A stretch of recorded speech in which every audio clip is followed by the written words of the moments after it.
Welcome back to Hot Rod Guy Garage. This is going to be another episode on this 65 Mustang. So follow me along through the intro, and I'll be back.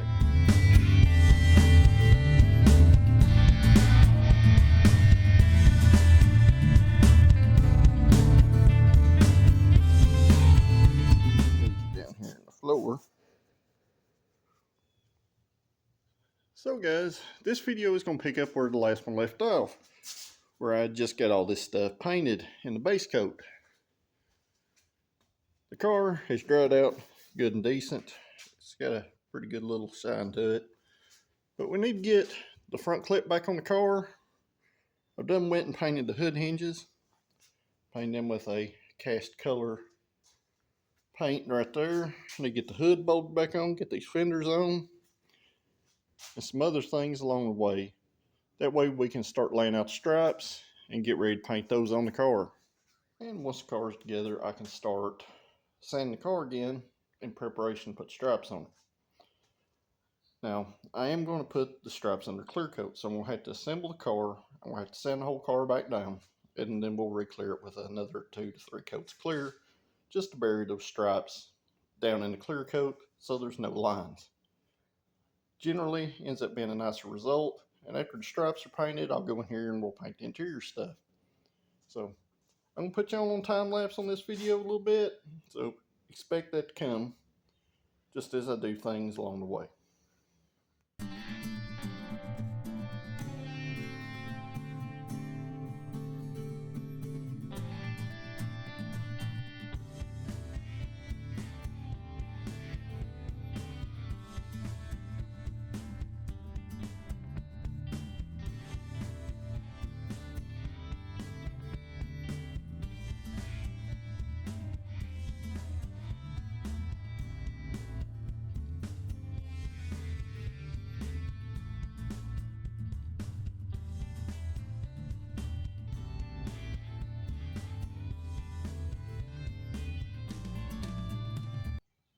So guys, another helpful tip. When you do this kind of work, make sure you drill some alignment holes where you can line this stuff up. I'll flip around and show you what I've done. I've got another trick I'm going to show you too. So by taking and drilling a little small alignment hole in this stuff like the hood hinges, the fenders, the hood, and stuff like that, when you disassemble this stuff, you can take a straight pick like that and put down them holes, and then you get all your bolts and stuff, and you'll have the same alignment you had when you took it apart. Now, the other trick is take your socket, take a piece of masking tape and just lightly stretch it across the top. Take one of your bolts and push that tape up in there, and that'll keep you from scratching any bolt heads that you may not want to scratch. So, got the driver's fender on the car. You want to pay attention. That's why if you see me, I taped up this gap. You want to make sure that before you put a panel on, that you tape up them edges, especially if it's painted, because with fresh paint like this, one bump and you're going to knock the paint off. So I got the fender bolted on. I need to get the other fender bolted on. Then we can get the lower valance on, and then we can work on putting the hood and stuff on it.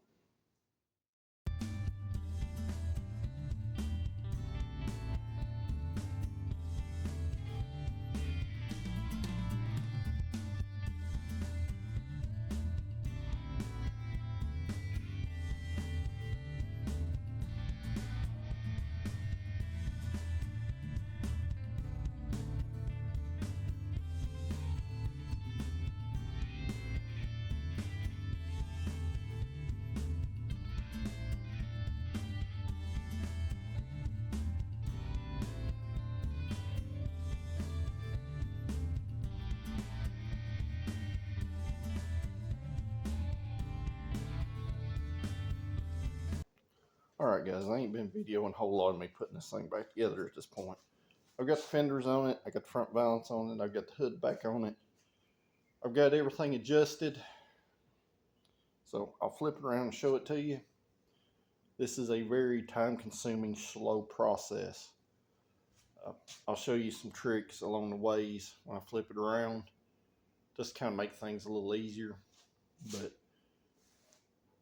we're back together pretty much, other than I've got to put the headlight buckets in it and that lower grill bar put the rear valance and rear bumper on it, and then we'll be at the point where the car is pretty much ready to tape out and lay the stripes. So I got the car assembled.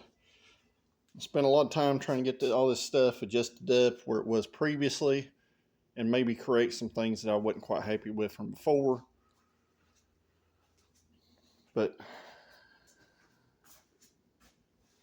we're pretty much together, and as you see from the reflection down the door and the fender there, we're pretty straight. So got the hood on there. Got a little gray spot that I missed, which is hard to paint this stuff like this upside down, and I ain't got no way to hang the hood like it's on the car, so I went ahead last night and ordered another quarter base, just in case for areas like that, because I can go in there and touch that up, and it won't be no big deal. I expected some places like that as we went, so I got all this stuff assembled.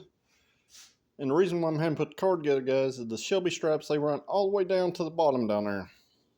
They run up the R delete, they run up the grill bar, they run over the hood, the roof, down the trunk, the bumper, and the valance.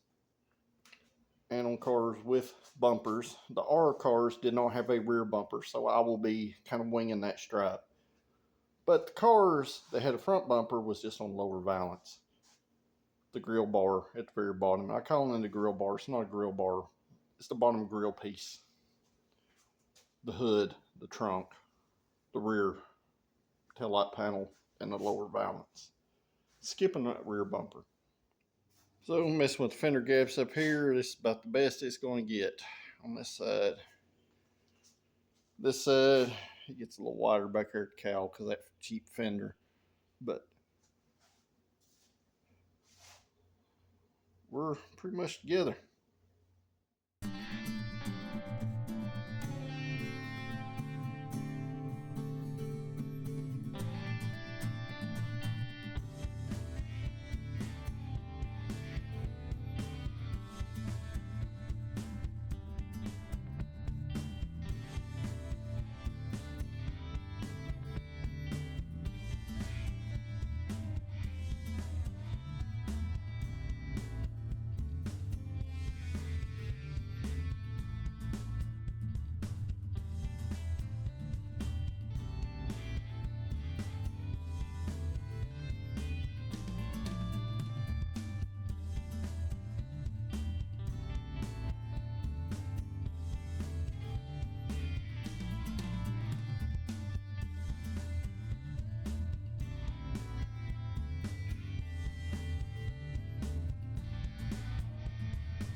So I'm going to apologize for not videoing a bunch of assembly on this.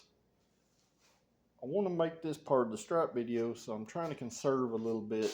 You've seen me do this 20 times in this videos on this car, where I took this stuff off, put it on, took it off, put it on. So at this point, I've got everything I need put together as far as being ready to paint stripes. Now I'm going to give the paint a couple days, the clear that I sprayed on, a couple days to fully cure out in the sun. And what that'll do, it'll harden the surface. That'll allow me to come back in here with some 800 grit. I'm going to sand the whole car back down with some 800 because there's a couple places I got to touch up. And we'll start laying our stripes at that point. So I'll be back when I'm at that point, so stay with me. And guys, it's been 2 days. Car's been sitting out in the sun. Everything's good and hard. I ordered some sandpaper this morning. So I'm gonna get this car scuffed down, but first I'm gonna show you where I'm at. I got all the rear stuff put together too. And got somebody down here on the floor waiting to see y'all. We got Daisy just sitting here patiently for the video. She's literally been sitting there on the floor for about 10 minutes in the same spot because she heard me getting ready. So she appreciates all y'all's comments for her because she gets lots of extra treats and lots of extra pets. So guys, I got that rear stuff on. Got the rear bumper, our quarter extensions, our lower rear valance. get the full 80s monochrome going on. So we got that full 1960s Frigidaire look going on. But that will change when we get those stripes on there. So let me get busy because we're not getting nothing done talking about it.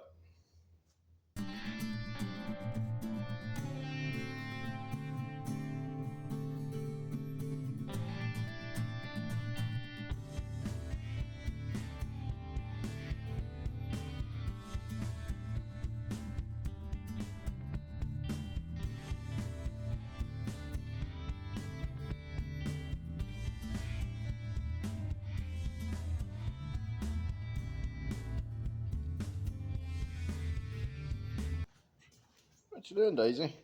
Huh? You still excited? Yeah, I've been sanding along. I got the hood sanded, the fender, the door, and the quarter panel, and half the roof and the trunk lid. So I've got to sand the front valance. You can see I took the headlight extension ring off. I have to take this one off too. I put them on there so I can line up the hood. Got to do this fender, the door, and the quarter panel, the rear bumper, and the lower valance and taillight panel. But once that stuff's sanded, we get the car dried out, we can go from there. So a lot of sanding still. A lot of people, if you'd had a paint booth, that I could have cooked this stuff, could have laid the stripes before spraying and clear. The way I done it makes a little more work, but it let me have kind of an insight just in case there was any areas I wasn't happy with. I could go back in there and actually block them out too. So the important thing is the car gets done and that the car looks good in the end. So let me get back to it. And guys, foolish me that ordered extra paint. The paint company dropped the bomb.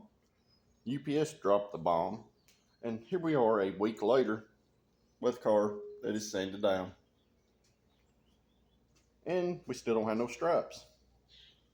So what I need you guys to do is blow this video up as much as you can because we've missed a week, which means this is probably going to fall off the algorithm. So easy ways you can help: like this video, comment down below. If you're not a subscriber, hit that subscribe button because it does help the channel to grow and helps keep this stuff up on the algorithm. So let's see if we can't get some stripes laid out. We got Daisy down here in the floor doing kitty cat things. She says it's about time that we're getting back on the Mustang. And she's still excited about her shirts, so make sure you check those out. We've sold a whopping 2 of them.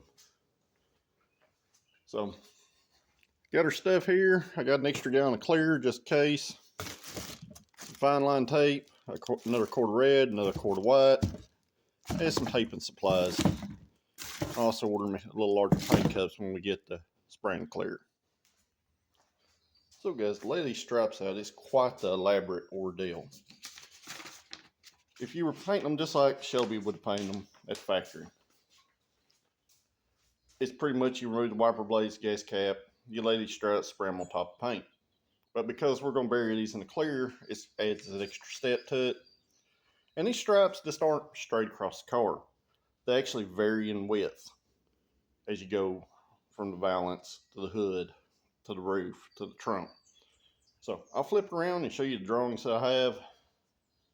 And there's only one constant in this strap job, and that is a 2-inch gap down the center. So let me flip it around and I'll show it to you and we get started. So I'm going to kind of dwell right here for a second. You can see it, they're 9 1/4 up here at the front of the hood. They're 9 1/4 down here on the valance. They're 10 1/2 at the back of the cowl. 10 1/2 at the front of the roof. They're 10 3/8 at the rear of the roof. Which fastback roof's longer, so I will probably have to modify this measurement here just a touch. And probably the measurement at the base of our rear window. Finally ending at 10 inches in the back.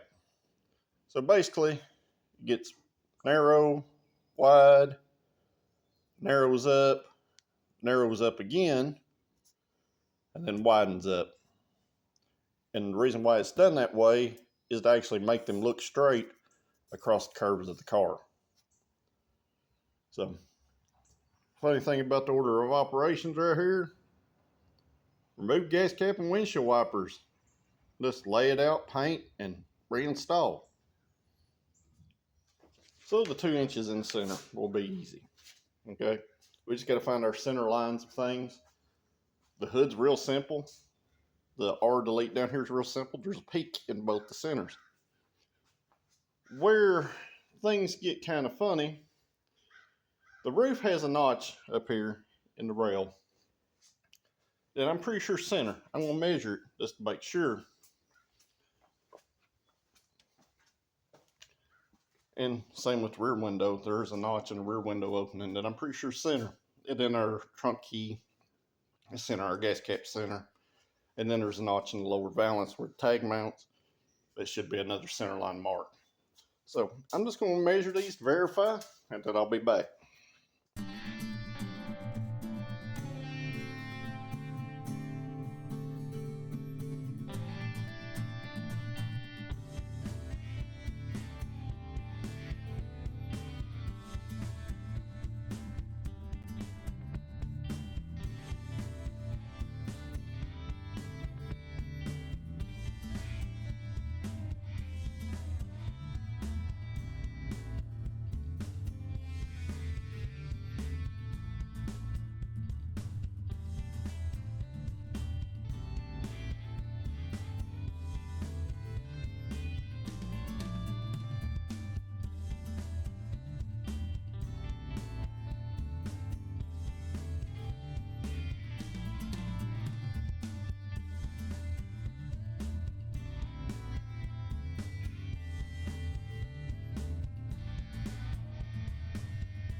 Well, I've got our center line taped out. The thing with lines is you can lean one way or another and make them look crooked.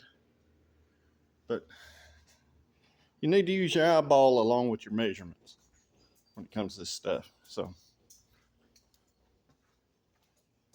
I get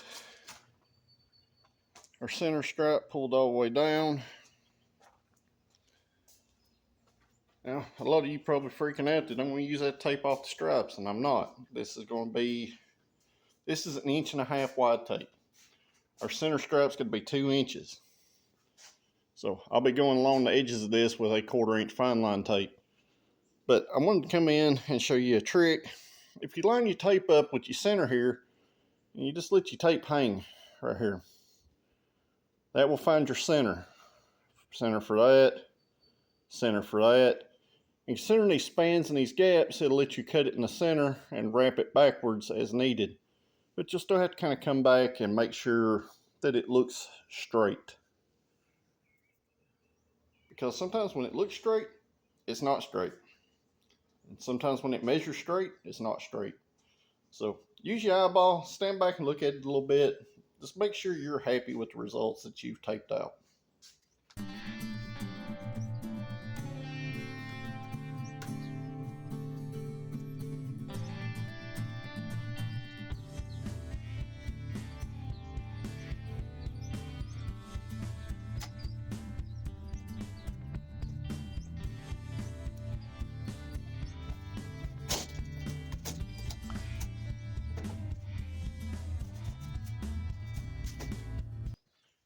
Now, I'm not going to have enough time to film the whole process of me taping this car up.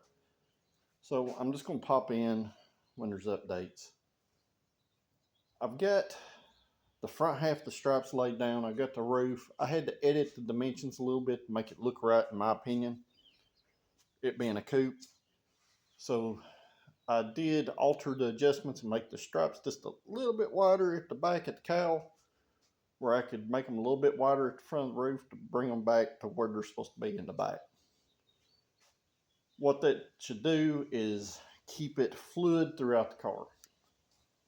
Considering our roof is probably about 12 inches shorter, or right about that, than a fastback. So pretty much, like I said, this is where I'm at the current point. Brought the roof out just a touch in front of the cow, just to keep everything looking fluid. That way, when I come back here, everything looks normal at the back. So I'm at the point of bringing this back here. And I wish I could show the whole process, but this video would be like 10 hours long probably. Right now, I started taping the straps up about 3 hours ago, and this is where I'm at. I have measurements and drawings, but they do not apply to a coupe and they do not apply to the R front valance. So I'm trying to make it look as correct as possible, but it's not real Shelby, so it really don't matter as long as everything looks right. So that's what we're shooting for. I'm shooting for as close to factory Shelby as I can, which keep in mind, guys, that most of the time these were quick tape jobs when they done them. There was overspray everywhere and they weren't all that great. So I'm trying to make it just, you know, a little bit better. So let me get back to taping. I'll be back here in a minute.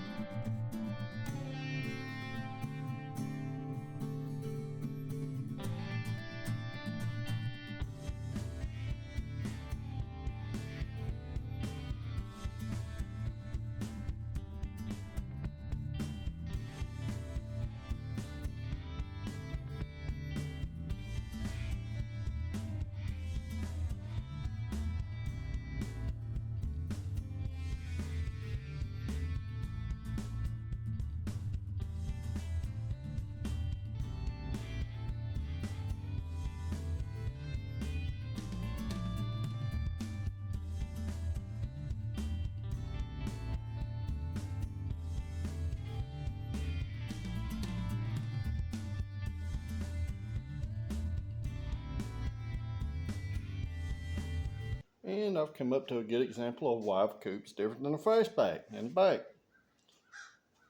So I'm having altered measurements on the trunk, rear valance, and rear bumper. I'll give you 2 guesses why. So I'll flip around and show you. All right. Because the angle of our trunk lid is different on a coupe, to make it look right, I need to pull the same measurement off the roof and bring it all the way down the trunk. And then I will slowly taper it in this area. This is the Shelby dimensions right here.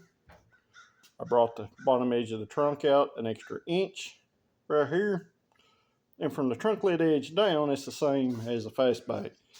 But because of the optical of the angle here, I had to widen that stripe out to make it look right, because if not, it looked really funny back here.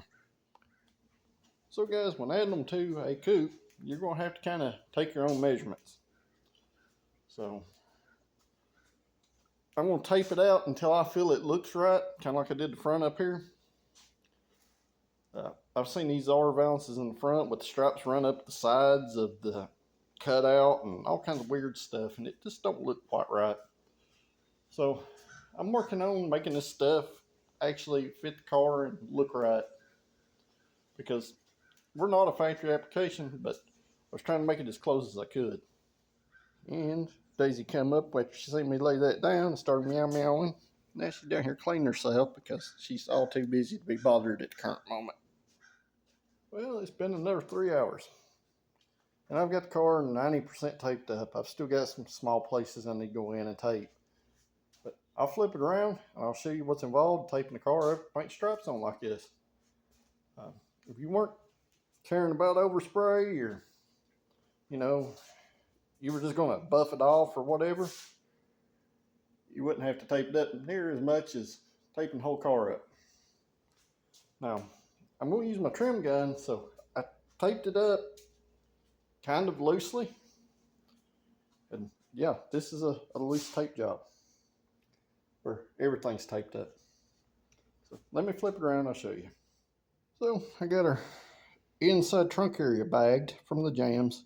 That way there's no overspray when I spray the edges. And I will have to pull this trunk up just slightly where I can get in here. And I taped it up to allow for that.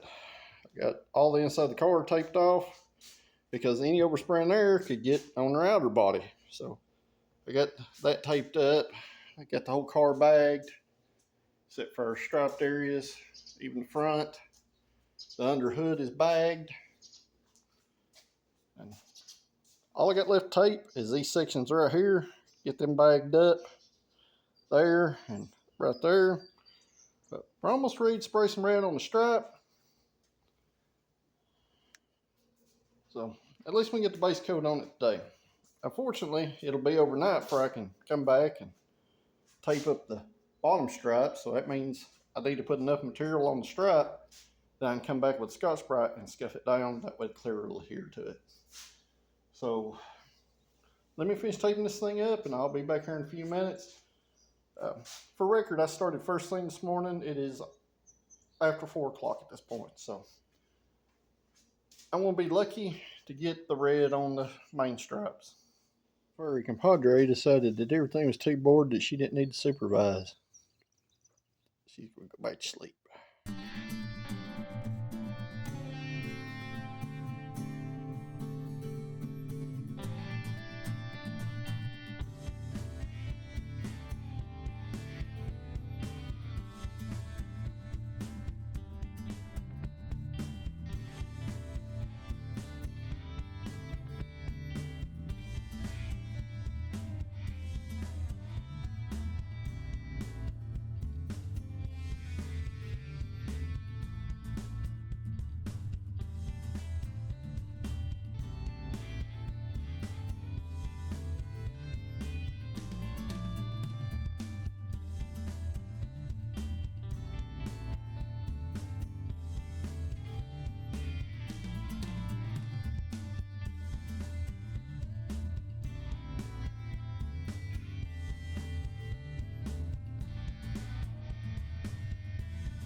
Well, before I flip the camera around, I'm going to go ahead and say this.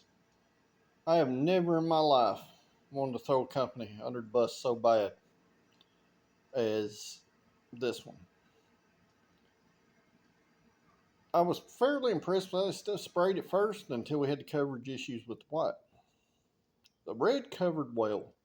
I put down one tack coat. I let it flash about 20 minutes. I come back and put on a normal wet coat as a second coat. You know, one tag, one wet, and everything looked pretty okay. I let it sit another 20 minutes. I come back in, I sprayed a third coat. And just like some issues I had in the door jambs that I had to go back in there and retouch because I wasn't happy with them, I never did say why. It was because they crazed. If you don't know what crazing is, it's where paint gets little lines in it and it looks pretty poor. Now keep in mind this car was epoxy coated. We should have no reactions whatsoever, no matter what we sprayed on it over the epoxy. We should not have had any kind of reactions. We have a little reaction in the stripes too, and that's over a fully cured clear coat at this point because it's been 7 days and it's been in the sun for 7 days. It also had some adhering issues when I untaped it. I generally untape stuff while it's still wet or tacky to keep from having any kind of color bridging issues with the tape. Because when you have color bridging issues, you pull paint off, generally. Got a couple areas of that I'm going to have to go back in here and address. So, without throwing anybody under the bus, I'm pretty sure y'all can probably read that label. Don't buy this stuff. Okay? Heed my warning. So I'm going to flip around. I'm going to show you the car now. I'm going to show you where I'm at and what I'm going to have to go do to get back in here to fix some of these spots and where we're going to go from here. So the car looks kind of beautiful from here, other than there's a spot right there. I'm sure you can see it. Can't really see it there, but you get it over here in the light and you can see where it reacted there and there. And there's another spot back there on the corner of that stripe. You see where pulled the paint off the cowl, fully sanded cowl here. So I'm gonna have to tape that back off up there and tape that up. But our stripes, they turned out pretty good. Other than that,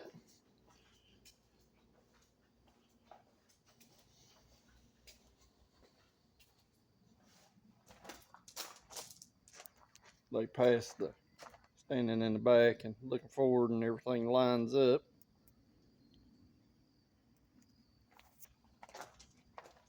And we got our bumper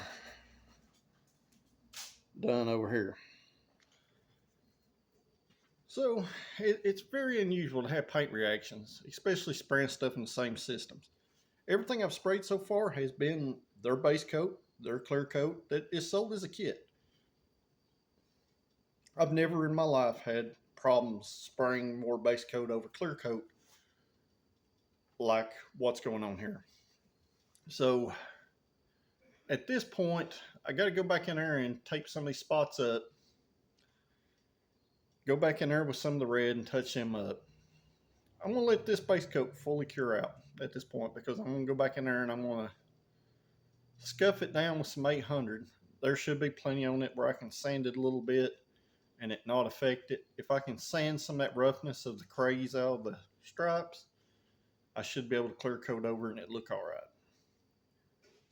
But as far as where the paint didn't adhere or it paint bridged, I'm going to have to go back in there and tape that up and fix it. We still got to tape up the side stripes. I've still got to paint them. But maybe I need to give it more of a flash time. I mean, I'm giving it well of what it requires. I mean, you got instructions here on the side. You know what I mean? So it says 5 to 10 minute flash. I've been giving it 15 to 20 minutes just to be sure that we didn't have no issues like this. And that's where we're at. But I think the car looks pretty decent with the red and the Wimbledon white. I was kind of apprehensive also. I didn't want quite a bright of red as the car was before. I wanted to darken it up a little bit because it really didn't match the seats and stuff in the car before. So this should bring us back down on that level, and it keeps that vintage look. So that's where I'm at right now. So guys, that's probably about where I'm going to cut this video off. Mostly because I'm going to have to go back in here and fix a few things. It's going to take me quite a while to lay out the side stripes and paint them. And yes, I do know there is vinyl stripe kits available in the Shelby style stripe. But I want it to match the other stripes on the car. I want everything to kind of match like it's supposed to. So if you haven't yet, make sure you like this video. I look forward to your comments down below. If you're not a subscriber and you're watching this, please hit that subscribe button. It does help the channel to grow. It helps me bring more videos like this to you. If you are a subscriber, I greatly appreciate you guys, and I look forward to seeing your comments down below. If you haven't yet, make sure you check out my little store.